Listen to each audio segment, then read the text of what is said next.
E é um memorial que todos nós já sabemos de cor e salteado, esse capítulo 11, do verso 23 ao verso 35 do livro de Coríntios. Mas é tão interessante que até os dias atuais, até os dias de hoje, nós tomamos por base, geralmente, a maioria de nós pastores, ou ministros, ou aqueles que ministram, pastoras também, para a Santa Ceia do Senhor, nós tomamos por base esses textos. Só que antes de falar da Santa Ceia do Senhor, Paulo se propôs a falar de uma outra coisa. E aí, essa lição, ela vai trazer alguns detalhes muito interessantes para todos nós. Algumas coisas que eu sofri muito para entender no passado. Eu penso, eu não sei se você concorda comigo, mas eu sei que aqui tem pessoas que têm mais tempo de igreja que eu. Era muito difícil um jovem permanecer na igreja por muito tempo no passado.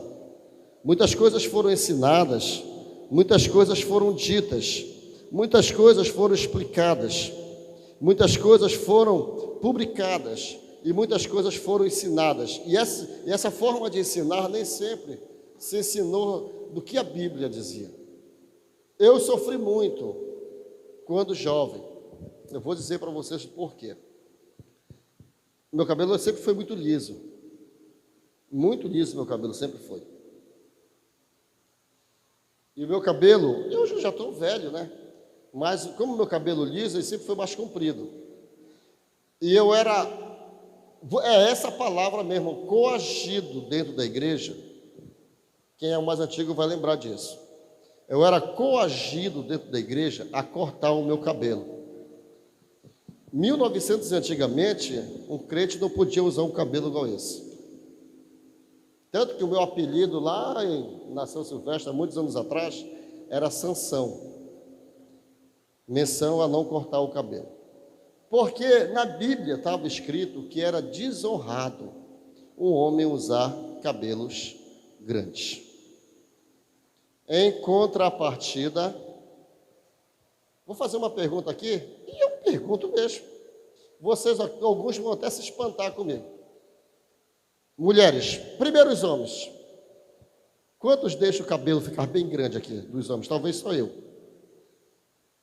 As mulheres aqui, quantas mulheres que estão nessa igreja, presta atenção, fazem maquiagem? Faz assim, 1, 2, 3, 4, praticamente todas. Você sabia que se você servisse a Deus, lá em 1900 antigamente, vocês estavam todas em pecados? Minha esposa era a primeira, maior pecadora de todas. Quer ficar bonita para mim. Por que, pastor, isso? Porque lá no passado, fazia o Wellington de usos e costumes, doutrinas da palavra de Deus. E de uma forma até doutrinas absolutas, o que não tem nada a ver com nada. Usos e costumes é uma coisa, doutrina é outra coisa diferente. Eu falei outro dia aqui e volto a repetir. Por exemplo, ainda tem pessoas que julgam outras porque veste algum tipo de roupa diferente da outra. Por exemplo, tem aquelas irmãs ainda, nós temos que entender isso. Nós temos que ser sábios para entender essas coisas. Vai dizer para a mãe do Melk usar uma calça comprida, como mulher. A mãe do Melk vai puxar a orelha, vai dizer, coitada, né, das filhas do Melk, coitado. Vai puxar a orelha. Mas isso é pecado, minha filha. É pecado. Ainda tem gente que continua dizendo isso. Agora, no entanto, tu já pensou nada que eu estou fazendo comparação, tá, irmãos, para entrar nisso aqui. Pensa você que é pai e mamãe, e você tem uma criança, uma meninazinha, nasceu tua filha. Primeiro ato que qualquer pai faz, a maioria, sabe qual é? Furar a orelha da criança. Você já pensou isso? Você perguntou para a criança se ela quer furar a orelha? A criança consegue te responder? Você já mensurou a dor que essa criança tem?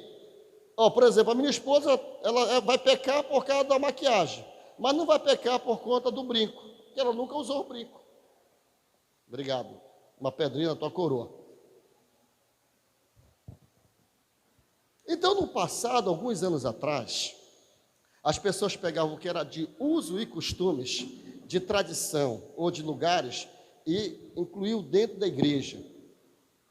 E isso foi, assim, algo muito devastador em algumas famílias. Existia um profeta, e eu não tenho nada contra os profetas devem ser de Deus mesmo.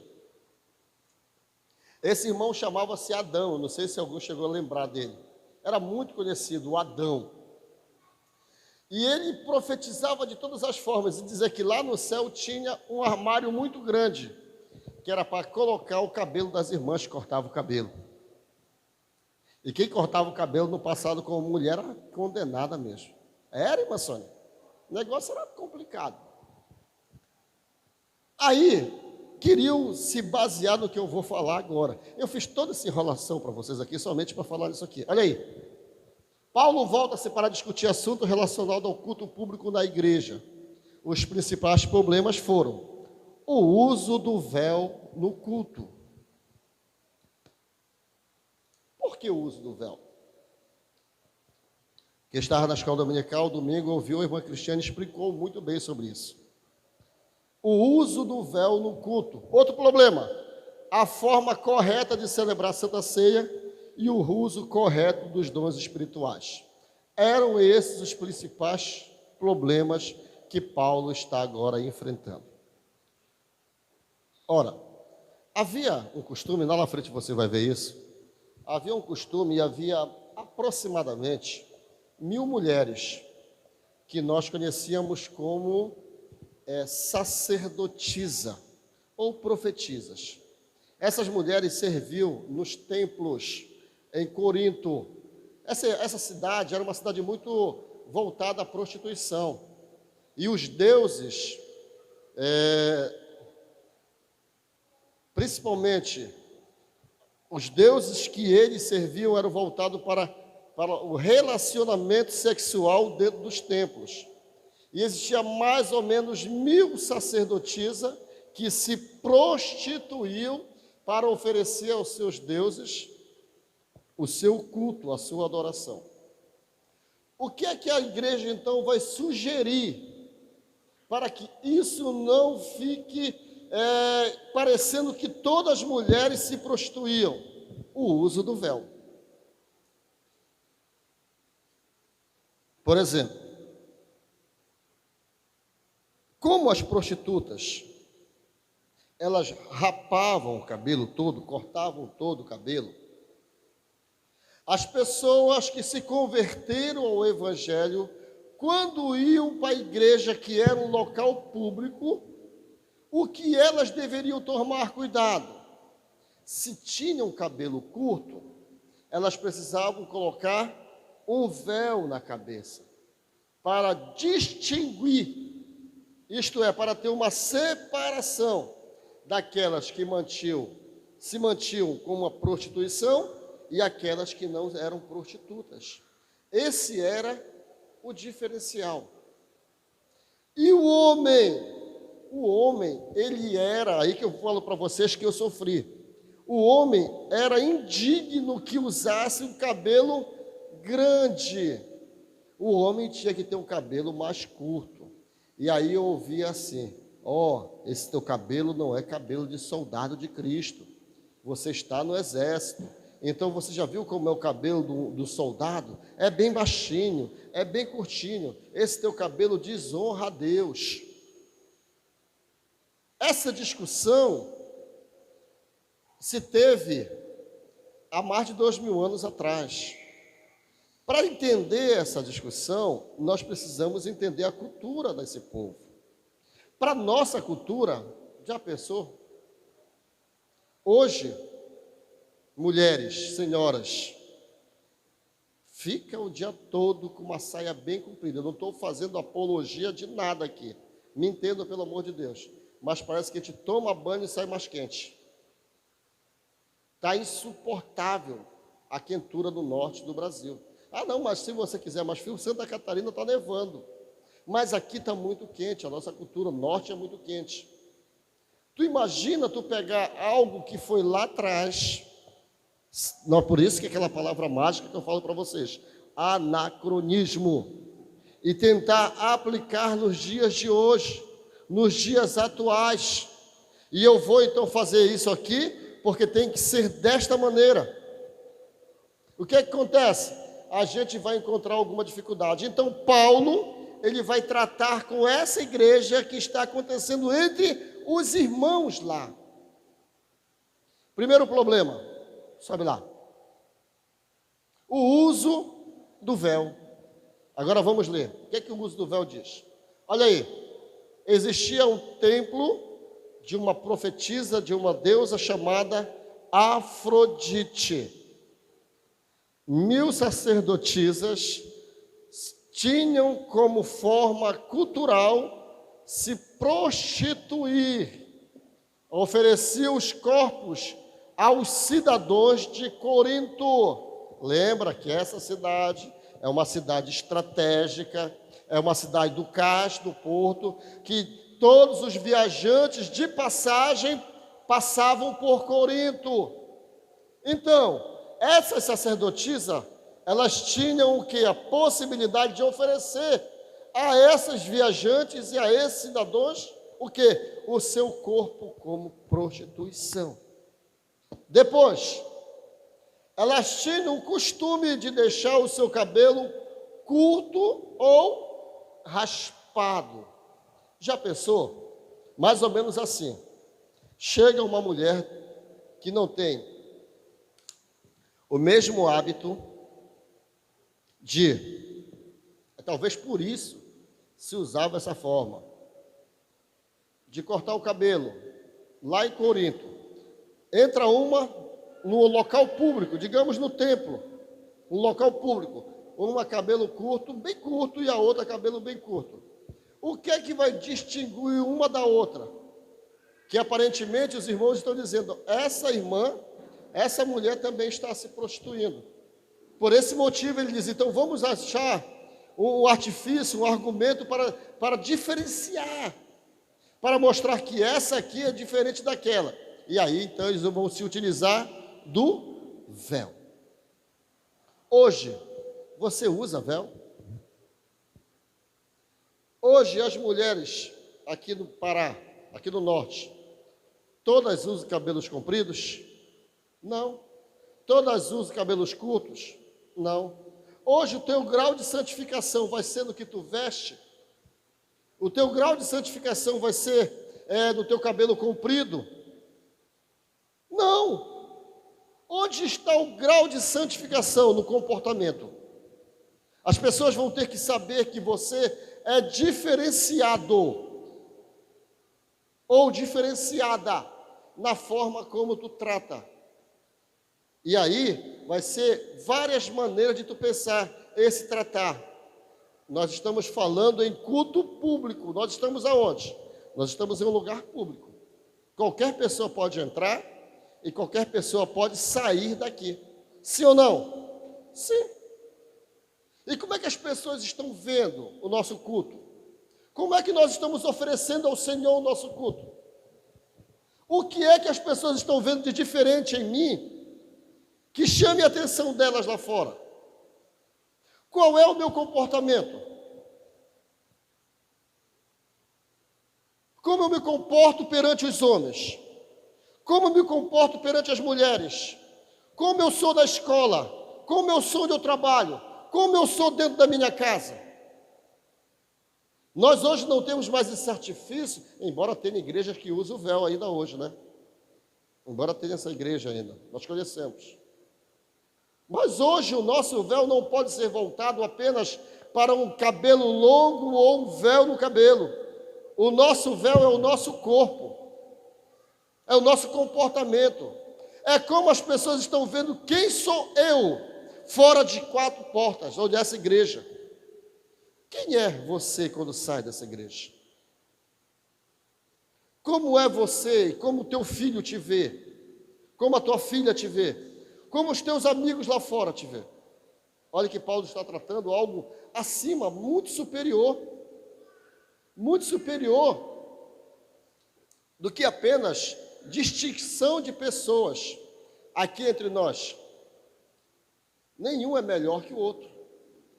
Nenhum é mais santo que o outro. Eu costumo dizer, me entenda, por favor. Eu costumo dizer que eu não sou mais santo que o Eliseu. Mas eu tenho certeza absoluta que o Eliseu não é mais santo que eu. Você está entendendo? Nós somos o quê? Iguais. O que é que vai diferenciar é comportamento. Se eu sou dado ao bem, se eu sou dado a fazer as coisas do bem, se eu tenho um comportamento cristão, que as pessoas vão dizer, verdadeiramente, esse irmão, essa irmã, é um homem e uma mulher de Deus. Porque não adianta nada, gente. Lembra daquela música que nós ouvimos lá no lado de casa? Lá com o papai e a mamãe tocar, lá com o titio e a titia, que dizia assim, o que adianta ir à igreja, rezar e fazer tudo errado? Tem pessoas que vivem 24 horas dentro de uma igreja, mas quando sai da porta da igreja para fora, o comportamento dessa pessoa é um comportamento que envergonha o evangelho, que envergonha Deus. Mente, dá ouvido, empresta o ouvido para o capeta, empresta a boca para o capeta, empresta o olho para o capeta. O nosso véu hoje é observar que o nosso culto é como o culto daquele que mostra santificação a Deus. Ele requer de mim isso. Vamos continuar. Parece que ninguém deu glória a Deus hoje. Volta lá um pouquinho, rapidamente. Também, para resguardar as mulheres, tanto solteiras quanto casadas, que não se prostituíam, criou-se o costume de deixar os cabelos longos. Olha aí. Se uma mulher, vou colocar minha esposa, ela é casada, nós somos casados, e de repente ela chegasse em um culto público sem o véu ou sem o cabelo longo, ela estava me desonrando. Porque alguém podia dizer, essa mulher do Ivan, ela é prostituta. No costume deles era esse. Você imagina? Aí as pessoas pegaram esse uso e costume dessa cultura e aplicaram na gente aqui. E a gente não tivemos habilidade de ensinar alguns.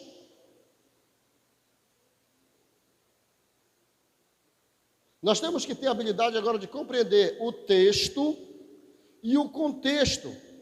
O que é que isso vem trazer de santificação? O que é que santifica e o que é que não santifica? Eu costumo dizer que aquilo que não mata, santifica. Vou repetir. O que não mata, santifica. Levante lá, por favor. Na cultura grego-romana, uma mulher casada deveria se apresentar em público usando o véu. Algumas mulheres consideravam a igreja um ambiente privado, por isso não usavam véu. Já outras consideravam tal reunião como pública. Eu conheço pessoas, conheço mulheres que ainda hoje elas não conseguem entrar na igreja de calça comprida. Eu só estou mostrando para vocês aqui, para entender isso. Outro dia eu convidei a minha irmã, vamos na igreja, ela disse, não vou não, minhas roupas estão muito curtas. Eu disse, vai de calça comprida. Ela disse, não, eu não entro na igreja de calça comprida. Você está entendendo? Olha aqui, olha o que a igreja pensava no passado. Uns pensavam que a igreja era um lugar privado, isto é, para algumas pessoas só. Isso aqui não é um lugar privado. Isso aqui é um lugar público. E houve então essa guerrazinha entre elas. O que pode e o que não pode. Hoje, se eu chegasse nesse microfone aqui, pastor, que sou o pastor dessa igreja, e dissesse assim para o Wellington, tu não pode entrar com essa camisa do Remo na igreja. Mas é verdade. Há muitos anos atrás, ninguém entrava com camisa de clube na igreja.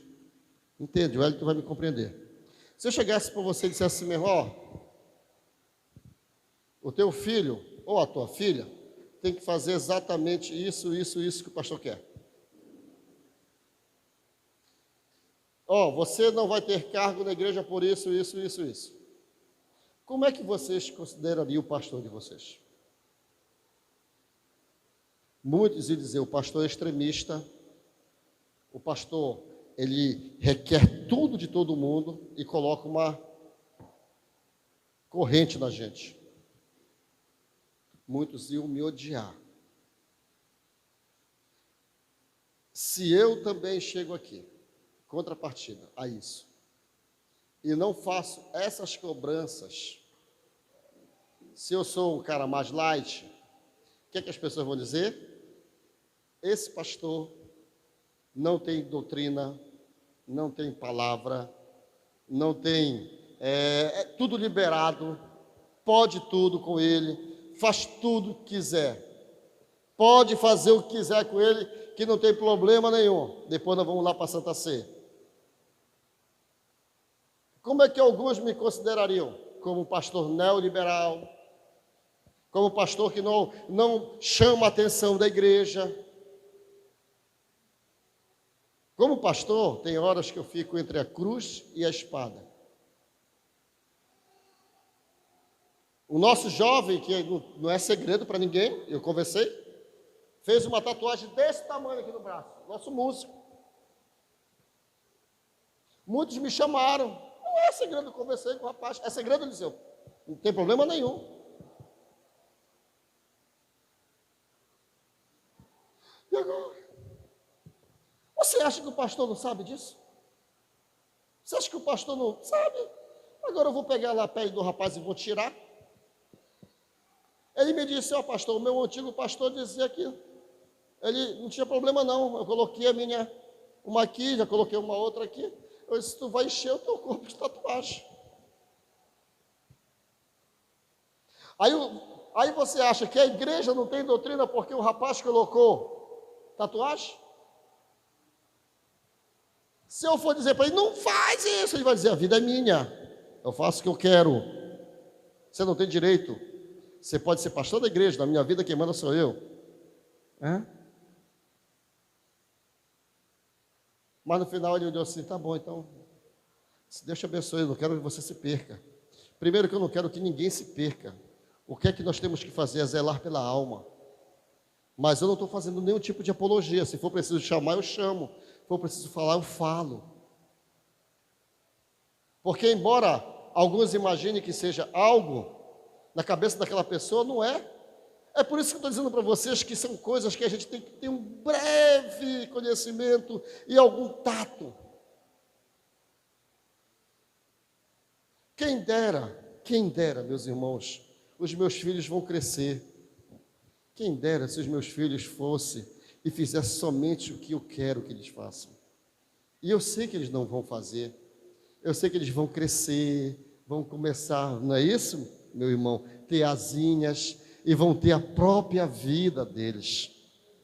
Se o teu filho da tua casa, tua filha, tu não consegue segurar, e tu imagina dentro de uma igreja. O que a gente tem que fazer é ensinar e orientar, mostrar um bom caminho, e as decisões, quando chegar na maioridade, sempre vai ser dele, sempre vai ser dela. E se ela errar, e se ele errar, expulsa ela da tua casa, manda embora ele da tua casa. É assim? Não. Ninguém vai poder mandar expulsar o meu filho da minha casa. Eu posso chorar, lamentar, ficar triste, mas ninguém vai amar mais ele do que eu e a mãe dele. Eu vou ter o quê? Que cuidar. Embora eu possa perceber que ele está fazendo não me agrade. Mas eu vou expulsar? Se eu expulsar, irmão, é isso que o mundo quer.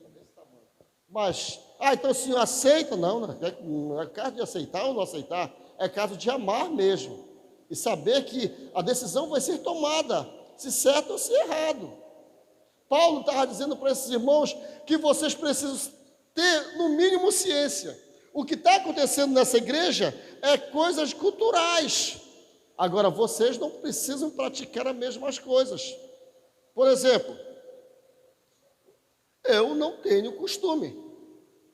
Eu, como pastor há anos, eu nunca bebi. Eu não tenho costume de beber. Eu sei que existem alguns pastores que tomam uísque. Eu não tomo. Mas eles são mais santos ou mais pecadores que eu? Não. Eu não faço. É a mesma coisa você. Tu faz tudo que teu marido faz? Tu faz tudo que a tua mulher faz? Tu faz tudo que teu filho faz? Não. E eles fazem. É certo, às vezes não. O que é que tu faz? Ora por eles. É isso que Paulo está dizendo para essa igreja. Nós vamos lá para frente para entrar na Santa Ceia. Vamos lá. Extremos. Olha extremos. Todo homem ou mulher profetiza, tendo alguma coisa sobre a cabeça. Todo homem.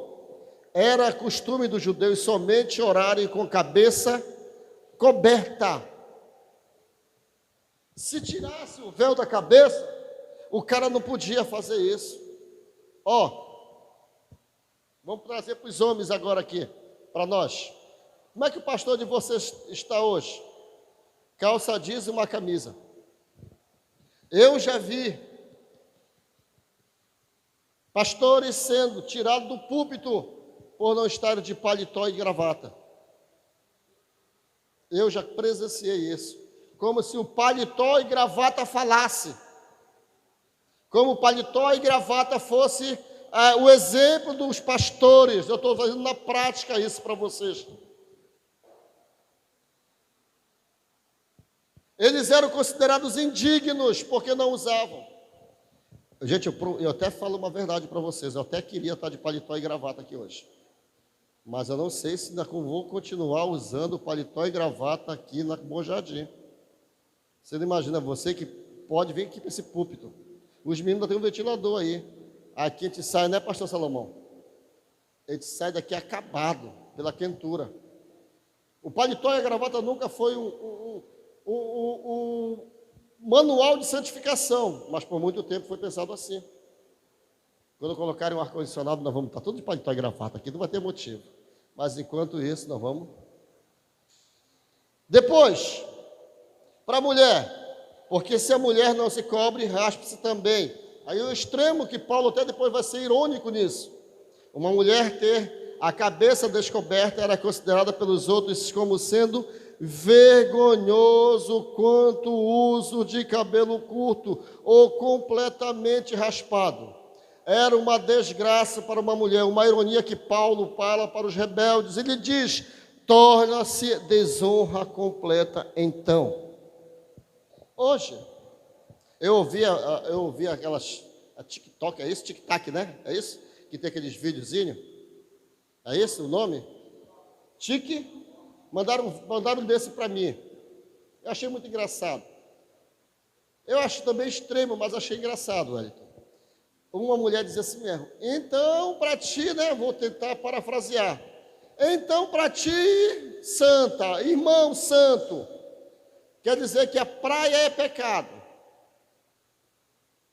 porque está todo mundo lá de sunga, de biquíni, né, os mais, para mim nem se eu quisesse, como eu estou com o meu corpo não dá mesmo,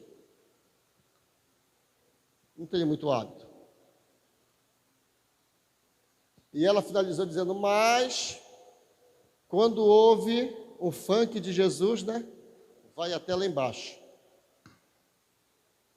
É uma ironia muito grande isso. Que existe pecado para tudo. A gente ensina que é pecado tudo, em vez de ensinar o que é o certo. No dia 20... Me lembro benzinho, dia 29, foi 29 de agosto, parece-me que foi isso. 29 de agosto aceitei Jesus. De 1900 antigamente. Quando aceitei Jesus, irmão Fausto, tiveram a preocupação de me falar tudo o que eu não podia fazer. Você não pode mais usar shorts, não pode mais usar bermuda, você não pode jogar futebol, você não pode fazer isso, você não pode fazer aquilo, você não pode fazer isso, aquilo outro. Eu me tornei um cara chato. Eu vivia um pedestal de vidro. Tem um monte de crente chato, que não consegue ganhar nem a família para Jesus, porque em vez de pregar paz, amor, santidade, só é arrogância. Vive pisando em ovo, e eu me tornei exatamente isso. Não fui reprovado, fiquei em recuperação. Lembro benzinho, Escola Estadual Deodoro de Mendonça, ali na José Malcher. Professor que nunca, a maioria que nunca estudou, professor Nélio, tinha que fazer uma prova, e a prova nesse dia era torneio.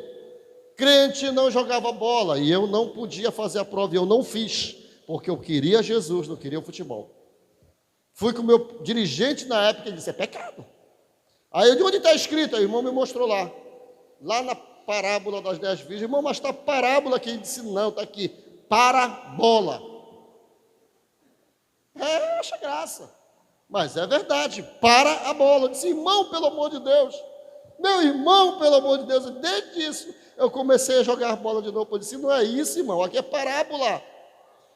E me disseram que era parabola. Eu não estou mentindo para a igreja. Você está entendendo? Às vezes te coloca um fardo no irmão que nem eu posso carregar. Eu não estou aqui para deixar a vida de vocês mais fáceis, mas também não estou para atrapalhar a vida de ninguém. O nosso culto deve ser um culto em paz. Você vem para a igreja para ficar flutuando no Espírito de Deus. E aqui ninguém está para julgar, condenar. Já fazem lá fora isso.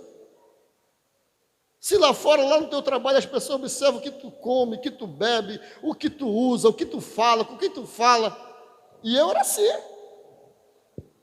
Primeira coisa que eu me afastei foi de todos os meus irmãos. Fiquei chato. Não ficava perto deles porque eles eram do mundo. Bem-aventurado o varão que não se detém nos caminhos dos pecadores. Literalmente isso. Sabe quando eles iam querer Jesus? Nunca, porque eles perderam o irmão. O irmão virou fanático, extremismo, tá? Eu quero sair disso aqui porque já foi embora o horário. O véu já está... Vai lá, sobe lá do véu. Hoje em dia é fácil pensarmos em conceito como cultura, relatividade cultural e outros. Paulo, evidentemente, não trabalhava essas definições. Por isso que era difícil para Paulo entender isso, compreender isso. Aquela igreja, elas estavam em um mato sem cachorro. Como é que fazia isso? Como é que ia distinguir? Então, ele utilizava isso. E hoje, se ainda as pessoas estão te julgando pelo que tu usa, e nós estamos no livro de Corinto que está falando sobre todos os temas difíceis de trabalhar na igreja. Eu amo o pastor Samuel Câmara, eu acho ele fantástico. E ele é a minha referência de pastor. Outro dia ele estava ministrando sobre essa aula, Fausto, sobre o capítulo 8, que falava sobre comidas, e a gente quer relacionar esse capítulo 8 aqui no Pará, no Círio de Nazaré. Ele deu um show nesse dia. Ele falou assim mesmo, que tem coisas que a gente faz no público que faz o irmão enfraquecer.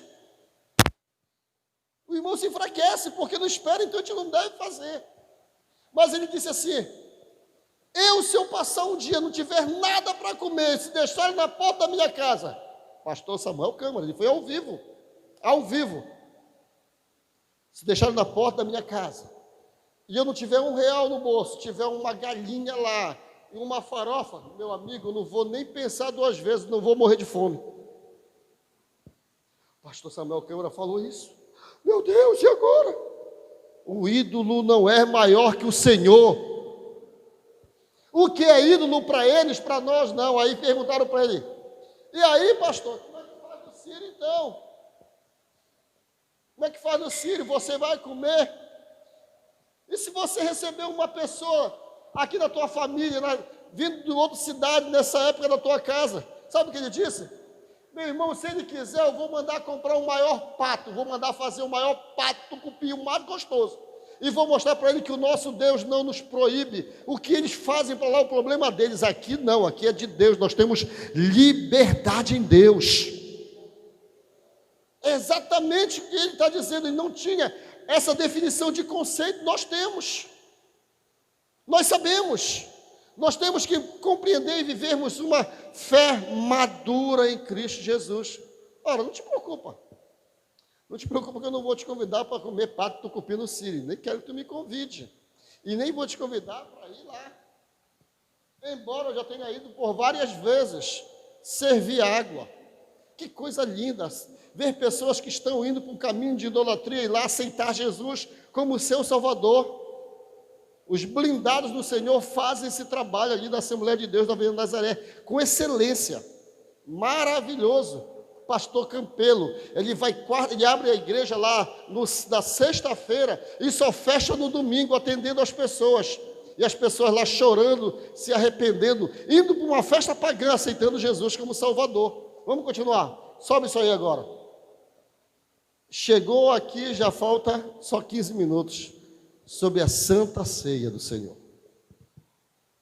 A Santa Ceia, Paulo, por isso, ele primeiro faz uma distinção entre comportamento, liberdade do culto, a tua forma de pensar o culto, o ato simbólico mais importante que nós temos, que é o ato da comunhão, o ato da Santa Ceia.